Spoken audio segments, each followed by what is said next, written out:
আজকে কথা বলবো একটু ভিন্ন প্রসঙ্গে। আসলে এই জেনারেশান নিয়ে আমরা অনেকে হতাশ ছিলাম একটা সময়। তো এই জেনারেশনের একজনের সাথে আজকে একটু কথা বললাম, কিছুটা সময় কাটালাম। আজকে অন্য একটা জায়গায় আসছি, কোথায় আসছি সেটা বলতে চাচ্ছি না। যেখানে আসছি আমার সাথে আছে এই জেনারেশনের সেই একটি বাচ্চা যাকে আমি ছোটো থেকে বড় হতে দেখলাম। এখন সে ক্লাস 10-এ পড়ছে, সামনে তার এসএসসি পরীক্ষা। তার সাথে কিছু কথা বলবো এবং তার সাথে আমি কিছু কথা বলেছি অলরেডি, এবং তার কথা শোনার পরে আমি অনেকটাই আশ্চর্য হয়ে গেছি যে এতটুকু বাচ্চা, তাদের চিন্তাধারা, চিন্তা চেতনা আমাদের সাথে যায় না। তারা অনেক আধুনিক, অত্যাধুনিক, এবং সেই বাচ্চার সাথেই কথা বলবো। বাচ্চা বলি আমি, তাকে ভাতিজা বলেই রাখি, এই জন্যে বলছি তার সাথে কথা বলবো, আপনাদেরকে একটু তার কথা শোনাবো। চলেন দেখা যাক।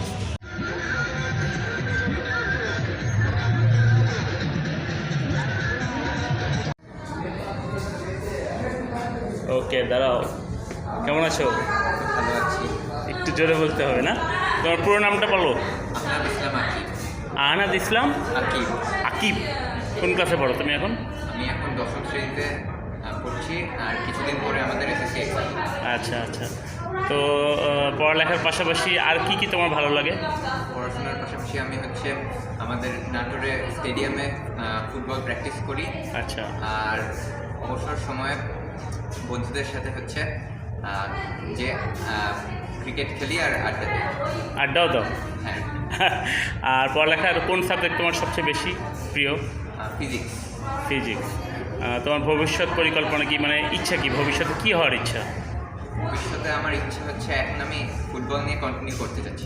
ফুটবল। আর পড়াশোনার পাশাপাশি তুমি আমাকে কথা প্রসঙ্গে বললে যে তোমার ইচ্ছা আছে দেশের বাইরে যেও পড়াশোনা করার। হ্যাঁ। এবং তারপরে কি দেশে আবার ফিরে আসারও ইচ্ছা আছে? হ্যাঁ, ফিরে আসারও ইচ্ছা। এবং দেশকে কিছু দেওয়ার ইচ্ছা আছে। হ্যাঁ। এবং আমি তোমার সাথে এতক্ষণ যে গল্পগুলো করলাম এবং তোমার অনেক গল্প শুনলাম, তুমি অনেক দুঃসাহসী, কিন্তু তোমাকে দেখে কিন্তু বোঝা যায় না। কারণ আমি তোমাকে ছোটোবেলা থেকে দেখেছি। তোমার এই যে সাহসী গল্পগুলো আমি যখন শুনলাম, এগুলো আসলে আমি সবাইকে বলতে চাচ্ছি না, কিন্তু তোমার এই যে সাহসী গল্পগুলো শোনার পরে আমার মনে হচ্ছে যে তোমার সাথে কিছু কথা বলা দরকার। তো এটাই তোমার জন্য অনেক অনেক শুভকামনা থাকলো। এবং তো আমি এখানে আসার পরে বেশ কিছু জায়গায় তোমাকে ঘোরালাম, তোমার সাথে কথা বলে আমি অনেক কিছু জানার ইচ্ছে হলো, জানার চেষ্টা করলাম। এবং এখানে আমি তোমাকে ঘুরিয়ে ঘুরিয়ে কিছু একটা জায়গা আমি যেখানেই আসছি সেখানে ঘুরিয়ে ঘুরিয়ে দেখার পর আমার মনে হচ্ছে যে বাচ্চাদের যে কিছু কিছু পছন্দের জিনিসগুলো থাকে, তোমার হয়তো পছন্দের জিনিস সেইটাই হবে, কিন্তু আমি তোমাকে যখন জিজ্ঞেস করলাম আমি দেখলাম তুমি অনেক আপডেট, এবং তোমার চিন্তা চেতনা, ভবিষ্যৎ পরিকল্পনা সব কিছু আমাকে আকৃষ্ট করেছে। এবং আমি অত্যন্ত আনন্দিত যে আসলে তোমাদের মতো ইয়াং জেনারেশন আমাদেরকে ভবিষ্যতে অনেক কিছু দেবে। তো সেটাই তোমার জন্য অনেক শুভকামনা থাকলো। ভালো থাকবে তুমি। Thank you. আজকে আমার সাথে আমার ছোট ভাতিজা, ওর নাম হচ্ছে আকিব। আমরা একটা ঘরের মধ্যে আসছি, আপনাদেরকে একটু দেখাবো। এই যে সামনে আসা পড়ে গেছি, এইটা হচ্ছে মিরর, আয়নাঘর, কিন্তু অ্যাকচুয়ালি এইটা সেই আয়নাঘর না, যে আয়নাঘর নিয়ে এখন বহুল প্রচলিত অনেক কথা হচ্ছে।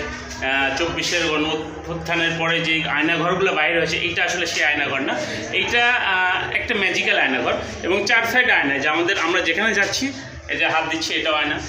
আকিব কোন দিক দিয়ে বাড়াবো দেখো তো, এই দেখো, এদিকে আসো। এই যে আমরা কিন্তু পুরোটাই আয়নার মধ্যে। এই যে আমরা আটকে পড়লাম, এদিকে যাই। অবশেষে আমরা বাড়ানোর পথ পেয়ে গেছি। আমরা এদিকে, হ্যাঁ, এদিক দিয়ে বাড়াতে পারবো। আসো আকিব, এদিক দিয়ে এই অবশেষে আমরা পেয়ে গেছি। চলে আসো। এই যে আমার ভাতিজা, আয়নাঘরের দরজা। চলো যাই। তো সেই যার কথা বলছিলাম, সেই দুঃসাহসী, তার সাহসের গল্প একদিন আপনাদেরকে বলবো, এবং তার সাহসের গল্প আপনারা যদি শুনে থাকেন আশ্চর্য হয়ে যাবে। তো তার জন্য দোয়া করবেন আমার ভাতিজা যেন তার ভবিষ্যতে তার চিন্তা চেতনা এবং তার মেধা মনন দিয়ে আমাদের দেশকে কিছু দিতে পারে, এবং আমরা আশায় থাকবো তার কাছ থেকে আমাদের দেশ যেন কিছু পায় এবং সে যেন তার লক্ষ্যে পৌঁছাতে পারে। সবাই দোয়া রাখবেন। খোদা হাফেজ।